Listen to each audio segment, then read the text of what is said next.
Story 1, by Orlando. Not all that long ago, this happened. I only learned about other people's horrible Craigslist encounters after this incident. I always assumed it was relatively safe if you were cautious enough. Apparently, though, I didn't follow my own rules. This was during my first month in my new home. It was a pretty long move across the country into an area relatively new to me. Before the move, I sold almost everything. So, whenever I was bored for the first little while, I'd casually scroll through Craigslist, hoping to find anything I might need. Mostly furniture or just things to make the house feel less empty. Before this, I'd actually already picked up a few things from Craigslist with no issues at all. So, I really didn't have much reason to be nervous. One night after work, I happened to scroll by a post of a fairly nice-looking couch. It was almost perfect to what I was hoping to find. A gray sectional sofa in great condition, all for a decent price. $200. The guy, Brian, responded pretty quickly. From the texts, he seemed like a chill dude. We agreed on the price and started figuring out the meetup plan. The big issue was my SUV. It could maybe fit one section of the sofa at a time. He lived in the next town over, so I'd have to drive there and back multiple times. When I mentioned I couldn't pick up the whole couch at once, he kindly offered to use his pickup truck to drop it off at my place. Of course, I ideally wanted to see it in person first and didn't feel too comfortable giving some random guy my address, but it was so much more convenient and made more sense this way. He wasn't pushy or weird about it. He genuinely seemed like he was offering a solution. After a bit of thinking it over, I agreed. We set it for him to swing by my place at 5:30. The next day, I went to bed early, sent him my address in the morning, and spent the rest of the day cleaning. Closer to 5:30, I stayed in the living room watching TV, blinds partially open. Almost exactly at 5:30, I saw headlights coming down the road. A few seconds later, a black pickup truck slowly passed by. I noticed there was no couch in the bed, so I figured it was a neighbor and kept waiting. However, just a few minutes later, that same truck passed by again. It was really strange how they slowed down, like they were looking at my house or through the windows. It gave me an uneasy feeling, but I still figured it was nothing. I sent Brian a text, making sure he was still on his way, then continued watching TV. After that text, I didn't see any more trucks. Even stranger, Brian never texted me back. He never showed up or updated me. At 6:30, an hour passed when he was supposed to be here, I sent another text. It didn't go through, meaning he blocked my number. I didn't know what went wrong, but overall, I wasn't too concerned. Just bothered he wasted my time. Maybe he found someone else to pay more, or something came up and he ghosted me. It happens, I guess. As it got later, I was mostly over it. I had dinner, set up my office room, and chilled in bed watching YouTube. I don't even remember falling asleep. I think I passed out in the middle of a video. I woke up in the middle of the night to a really unsettling sound. A long wooden creak. I was absolutely sure it was the front door creaking open, the only squeaky door in the house. But who the hell just opened it? I sat up and stared toward my bedroom door. I could hear subtle footsteps moving into the house below me. I probably wouldn't have heard them without the echo of the empty home. I felt myself start to panic, but remained still, almost stuck. The footsteps seemed to stop at the bottom of the staircase. Several long seconds of silence went by before a man's deep, monotone voice called out my name. He called it again and again from the bottom of the stairs, like he knew I was up here. I quietly reached for my phone to call 911. I was extremely scared he'd hear me, but I felt like I had no choice. I whispered as quietly as I could. He kept calling my name. Once cops were on the way, I moved from my bed to my closet. I didn't know if he was coming up. Clearly, something was wrong, so I wasn't taking chances. Only 30 seconds after I moved into the closet, though, his voice stopped. From the closet, I couldn't hear footsteps or doors. I got really anxious, unsure where he was, or if he was right. Outside my bedroom, fortunately, officers arrived in a couple minutes. The house was empty. Whoever came in was gone. I immediately told the officers about the Craigslist situation. I was sure it was Brian. I'd just given him my address and saw that suspicious truck. I still had his number, but there were problems. My messages didn't go through because that number no longer existed.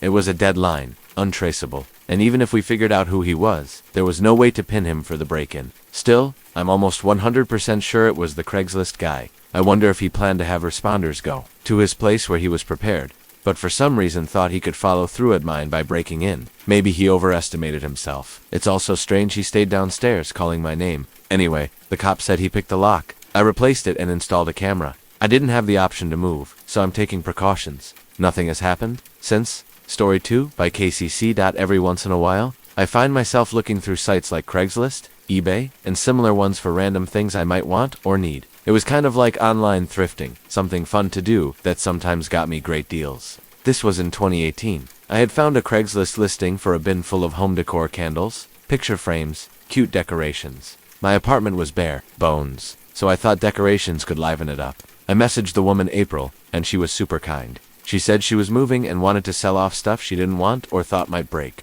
Her goal was just to get rid of it, so she sold it dirt cheap for 20 bucks. She'd let me pick out whatever I wanted. We agreed to meet at a nearby grocery store parking lot after she got out of work at 6 o'clock on a Thursday. I got out at 5 o'clock, so I went straight there.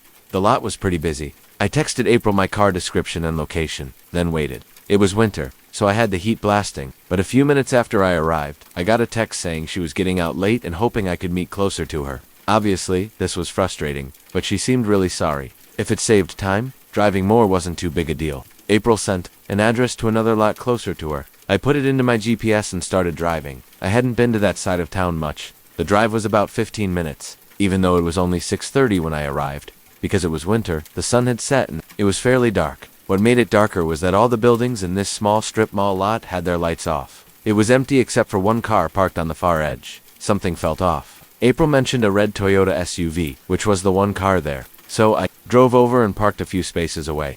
The contrast between the busy public lot and this deserted one was really strange. I told myself I'd just see how it goes since I was there. If anything felt too weird, I'd leave. I got out and stood by my car, waiting for April to get out. I realized I couldn't see into her windows, maybe tinted, or the lighting.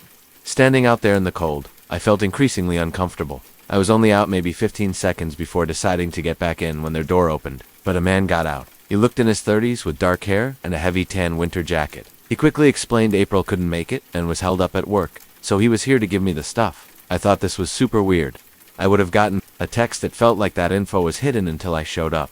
In my hesitation, he also said because of the hassle, I could take everything for free. He smiled as he opened the trunk and stepped back, motioning me over. I was sure I wasn't going over there. If this were more public, I might be less skeptical. But out there alone, I was unsettled. I quickly started going back to my car. I said I was just going to call April to make sure.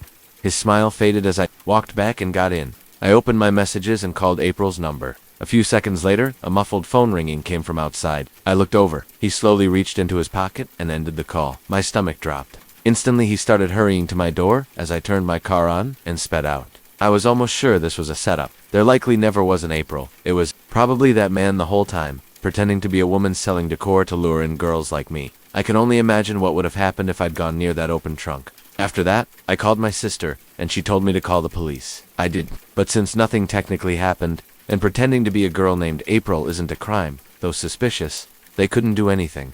To me, it's very clear this was a setup with horrifying intentions. I just hope nobody else fell for it. Story 3. By Anonymous. For the last several years, I've lived a normal life in the city, staying pretty much all day, every day. I owned a condo a couple miles from work, so everything was convenient with no reason to leave. This week, however, I had condo issues bothering me. Hiring someone was overpriced, and I had no tools. To save money, I went on Craigslist to see if anyone was selling second-hand toolkits. It was about time I got one. Surprisingly, there were a ton. Some deals were worse than others, but I just needed basics.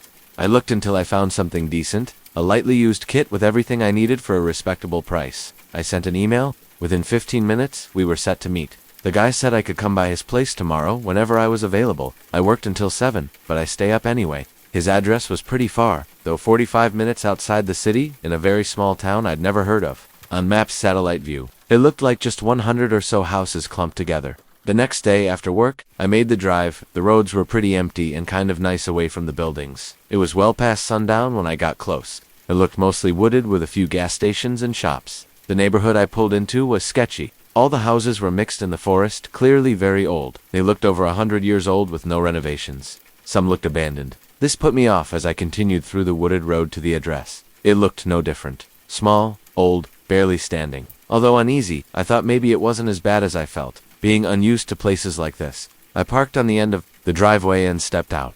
Right away, I noticed how unnaturally quiet it was. No people, sounds, or cars. Just dead silence. I walked up and knocked. As I stood on the porch waiting, a strange feeling made me keep looking behind me. After a minute, the door opened. The guy was average height, with longish brown hair and an unkempt beard. He didn't look put together. He showed me inside to the living room, where a thick tool bag sat on the couch. One thing making it eerie was that barely any lights were on. Only a single lamp produced little more than shadows. Also, as we walked in, I noticed the back door by the hallway was hanging on its hinges, completely broken. I didn't know what to look for in the kit, but honestly, I just wanted to pay and leave. I pretended to look, pulled my cash out, and turned to hand it to him, but he wasn't there. The room was empty. Where the hell did he go? I called out. The house was extremely quiet. Slight creaks came from the walls and floors. I couldn't tell if it was the house settling or not. I felt my adrenaline spike. My gut knew this was bad. I called out one more time as I slowly made my way back to the front door, leaving the tools. Just when I got into the hallway, someone was standing there. It was a different guy, taller and wider, standing in shadow. I was just heading to my car to grab some money if that's alright, I said casually, hoping he'd move. He didn't. Answer, he stood like he was intentionally blocking the hallway. I stood there trying to think what to do. Just a second later, I heard a creak to my right. I turned my head. The room beside me, the kitchen, I guessed was pitch black. In that moment, my survival instincts kicked in. I sprinted to the broken back door. As I ran out, I heard loud creaks that definitely sounded like footsteps running behind me. Thankfully, no fence let me run right around to the front. As I ran up to my car, someone jumped out from behind it and ran away. I didn't know what they were doing, but I unlocked it, got in, and floored it out of there. I was under adrenaline for a while after. I'm pretty sure multiple people were in that house, and one was trying to break into my car or disable it so I couldn't escape. I can't say exactly what they intended, but if I hadn't gotten out when I did, I'm not confident I ever would have.